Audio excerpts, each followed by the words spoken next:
balita. Gusto mo rin daw magpa-release ng kontrata sa TV5. Balik ako?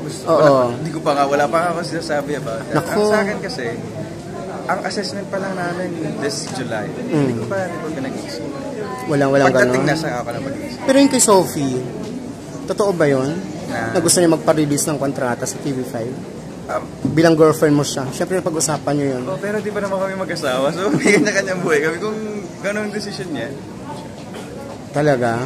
Kung ano, ako di ko naman ako control. Gano'n din naman siya sa akin. So kumusta kuya mo? Balita ko parang nagka-settle na pala. Yun ang nag-uusap kami. Mas maganda ngayon kasi mas maayos na yung mga nangyayari. Hindi na, kunyari, pag sa parents ko na sa bahay, napag-uusapan na nila lang. So, si daddy naman usually lagi niya kausap siya. Paano nangyari yung settlement? Closed door? Paano? I heard. Wala nang kaso? Alam ko meron pa or di ko alam eh. Di ko pa ako fully updated. Pero as of now, wala ako. Sa bilang na nararamdaman ko at sa narinig ko, wala nang problema. Ayos na lahat? Bakit, paano yung pag-uusap? Siyempre nagkakausap ko ng kuya mo. Nag-uusap kami ni Kuya, sinasabi niya sa akin, wala na siyang problema. And ako naman kasi pagdating sa ganun, hindi ako nakikialam sa kanya. Kasi it's his decision eh. Lalo na mas matagal siya sa akin sa industriya at lahat ng decision niya nire-respect. Well, sa ganun, silang dalawa ni Daddy.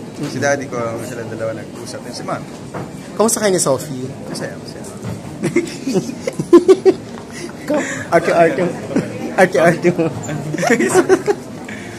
Ba't masaya lang? Masaya kami. Masaya. Ano bang magandang term sa mas masaya? Di mas masaya.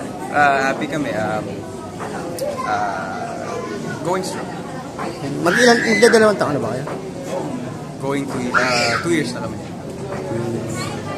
Tagal na.